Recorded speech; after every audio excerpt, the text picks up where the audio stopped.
Welcome back नाजरीन। और नाजरीन, जहां एक तरफ सियासी और आईनी बहरान हम देखते हैं, वहां पे मौशी बहरान भी मुल्क के अंदर इस वक्त प्रिवेल कर रहा है और इस वक्त मुल्क में बदतरीन मौशी बहरान से दो चार है। हुकूमत ने भी आज ये फैसला किया है कि हम मुश्किल फैसले करेंगे, लेकिन अब ये मुश्किल फैसले क्या होंगे और इन मुश्किल फैसलों का आवाम पर क्या असर पड़ेगा, कितना असर पड़ेगा, कितना लॉन्ग लास्टिंग असर पड़ेगा, कब तक इन मुश्किल फैसलों का आवाम को बोझ उठाना पड़ेगा, साल, 2 साल, 1 महीना, 2 महीना, 3 महीना, 1 दिन, 2 दिन, ये कोई नहीं जानता।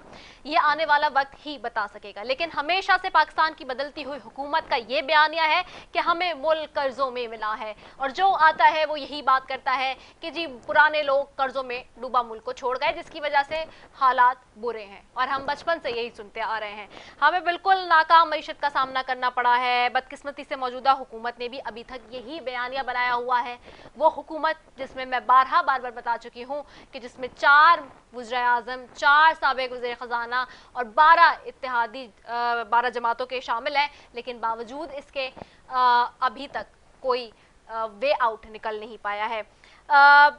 पिछली हुकूमतों ने मुल्क का बेड़ा कर किया, यही कहना था आज भी मिफ्ता इस्माइल साहब का। जाते जाते जब वो IMF के मुज़ाकरात करने के लिए दोहा जाने से पहले जो आज उन्होंने बात की है, उनका क्या कहना था वो सुनवा देती हूँ, आप खुद ही सुन लीजिए वो आज भी क्या कह रहे थे। जी उस पर सुनाइए। 17% टैक्स लगाओ, यानी कि इमरान खान के और शौकत तरीन के फार्मूले से आज मुझे 150 रुपया कीमत बढ़ानी पड़ेगी। 150 रुपया डीजल की कीमत बढ़ानी पड़ेगी आज मुझे, अगर मैं इमरान खान और शौकत तरीन का फार्मूला नहीं है, ये उन्होंने वादा किया है IMF से, ये मुआहिदा किया है IMF से। वो मुआहिदा जो इमरान खान और शौकत तरीन करके गए, उसके नतीजे में आज हम ये चीजें भुगत रहे हैं। अब सवाल यह है कि सियासी रहनुमा हुकूमत में आने से पहले होमवर्क क्यों नहीं करके आते। मौजूदा हुकूमत से आवाम का यही सवाल है और यही पूछ रही है। बहरहाल जी, इस पे बात करेंगे सारी सिचुएशन पे जो मुल्क की माशी सूरत हाल है और क्या ये इस सूरत हाल से निकल सकती है, कब तक निकल सकती है, कैसे निकल सकती है। इस पर बेहतर तरीके से बात करने के लिए जी हमें ज्वाइन करेंगे ज़ुबैर मोतीवाला साहब, माहिर माशियात हैं जी, उनको खुशामदीद कहूंगी। Thank you so very much Zubair भाई फॉर ज्वाइनिंग अस। ज़ुबैर भाई, सबसे पहले तो मैं जानना चाहूंगी, इस वक्त जो मुआशी सूरत हाल है, एक माशी बहरान जो इस वक्त मुल्क के सामने खड़ा हुआ है, इसको निकालने के लिए फौरी हुकूमत को क्या फैसले करने चाहिए, आप कैसे देखते हैं बीइंग एन एक्सपर्ट? देखिए जी, ये जो मुआशी हालात है ना, ये सिर्फ पाकिस्तान के नहीं है। एक बात तो हमको समझनी चाहिए, पूरी दुनिया में इस वक्त जो हालात है उसमें मुआशी बहरान तकरीबन तमाम ममालिक हैं। हम श्रीलंका की हमेशा बात करते हैं, सिर्फ श्रीलंका नहीं, इंग्लैंड में भी हालात है, अमेरिका में भी इन्फ्लेशन बहुत ज्यादा है, टर्की में बहुत ज्यादा रिसेशन है, यूएई में भी इन्फ्लेशन है। हाँ जी, 30% प्राइस बढ़ गई है। जहाँ स्टेबल हुकूमतें वहां भी ये हुआ है। तो पाकिस्तान की तो कमजोर मईशत है और इसके अंदर जो इस वक्त हालात हुए हैं, कुछ तो हमारे अपने प्रॉब्लम्स हैं और कुछ इस सियासी अफरा तफरी के नतीजे में लोगों के जो सेंटिमेंट्स खराब हुए हैं उसकी वजह से ये जो चीजें हैं, ये तो अपने को हमको सामने नजर आती हैं जो होनी चाहिए। लेकिन आज जो उन्होंने जो बम गिराया है, 1.5% जो उन्होंने जो ना अपना इंटरेस्ट रेट बढ़ाया, ये इंतहाई खराब कदम है मैं समझता हूँ। क्योंकि इससे जो है कॉस्ट ऑफ मैन्युफैक्चरिंग बढ़ेगी, कॉस्ट ऑफ डूइंग बिजनेस भी बढ़ेगा और तमाम चीजें जो है ना, पैरामीटर्स हमारे हेन वाई हो जाएंगे, हमारे लिए प्रॉब्लम्स हो जाएंगे। हम किधर कॉस्ट करेंगे? एक तरफ 180 का डॉलर 200 रुपए का हो गया, 200 को क्रॉस कर गया, 202 रुपए था।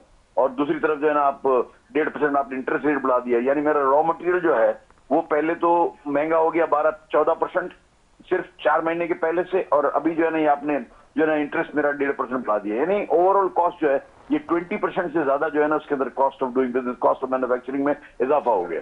तो अगर इस तरह की अगर आप हालात देखते हैं तो उसके बाद हम क्या तवक्को कर सकते हैं। और आज जो हमारे फाइनेंशियल विजर्ड हैं, जो आज हमारी मईशत को चला रहे हैं, डिसीजन ले रहे हैं, मेरी तो उनसे एक ही दरख्वास्त है कि ये जितना गैर यकीनी सूरत हाल है उससे निकालने के लिए आज जैसे आपने 1.5% बढ़ाया, मैं ये कहता हूं उसको आप टेम्परेरी फेस कहते हैं, तो टेम्परेरी करके तो उसको आप कर लें कि टेम्परेरी है और महीने के बाद हम इसके अंदर उसकी हम रिविजिट करेंगे, उसको वापस अपनी जगह पे ले आएंगे। होना तो ये चाहिए। अगर इस तरह से अगर करते हैं तो लोगों का कॉन्फिडेंस क्रिएट होगा।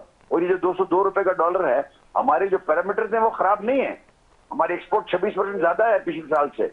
और हमारा सिर्फ प्रॉब्लम सबसे बड़ा पेट्रोलियम मसनूआत है, जिनको हम जो है आगे कुछ कर नहीं सकते। वो पेट्रोलियम मसनूआत अगर जो है ना अगर आज ये अगर पेट्रोल ऊपर नहीं होता तो इतने हालात जो आज हमको नजर आ रहे हैं इससे नहीं होते। और दुनिया भर के अंदर जो है ना ये जो पेट्रोल की वजह से ही इन्फ्लेशन ने हवा पकड़ी है और सारी चीजें जो है उसके साथ है। तो इसको देखे करने के तरीके हैं, होने चाहिए, करने चाहिए। ये हो नहीं रहे और नहीं कर रहे ये एक अलग बात है, लेकिन जो है ना इस वक्त सियासत जो है वो सब चीजों के ऊपर भारी है, सब चीजों के ऊपर भारी सियासत है। बिल्कुल सही कह रहे हैं आप। अच्छा, ये शरह सूद वाली बात पे ही मैं एक्चुअली आ रही थी। पहले तो मैं ये आपसे जानना चाह रही थी ना कि जाहिर सी बात है आप लोग भी एक अरसे से देख रहे हैं ये सारे मामलात, एक अरसे से आपके सामने बहुत सारे, तो उनमें से चेहरे मैंने कहा ना पलट पलट कर वही आ रहे हैं जो कि चला चुके हैं ऑलरेडी इस मुल्क को, इस मुल्क की मीशत को, इस मुल्क के मामलात को, निटी ग्रिटीज़ को जानते हैं, जो कि इंटरनल आउटसाइड दोनों को। तो उसके बावजूद जुबैर भाई इस वक्त भी हमें सुननी पड़ी हैं वही बातें, वही पुरानी चीज़ें जो कि हम सुनते आए हैं काफी अरसे से। देखिए ये तो हमारा वतीरा है। हाँ जी। कि जब भी मैं आगे आज बैठूंगा तो मैं कहूंगा पिछले वाले ने किया, पिछले वाले गएगा उसके पिछले वाले ने किया। ये तो एक वतीरा हो गया और हम जो है मिनेसल कौम जो है ना हम जो है इस तरह से करते हैं। हम भी मेरे ख्याल घर में भी यही करते हैं कि फला ने बोला था तो मैंने कर दिया। अब ये जो चीज है इसको खत्म होना चाहिए और हकायक की बुनियाद पर मईशत को डेवलप करना चाहिए। और हकायक क्या है कि हमारे पास डेट रिटायरमेंट के पैसे नहीं है। सही। अच्छा, आप जुबैर भाई ये बताइएगा कि अब ये जाहिर सी बात है ये शरह सूद बढ़ाने की जो बात हो गई है 1.5% और खास तौर पे इस हवाले से भी आप खुद भी बहुत ज्यादा कंसर्नफुल है, आप नहीं बाकी दीगर लोग भी है। आप लोग की जो बात अब तक अच्छा जी लाइन डिस्कनेक्ट हो गई है मेरे ख्याल से जुबैर भाई से। हम बात करें जी मईशत के हवाले से और कोशिश करते हैं कि दोबारा उनको कनेक्ट कर लें।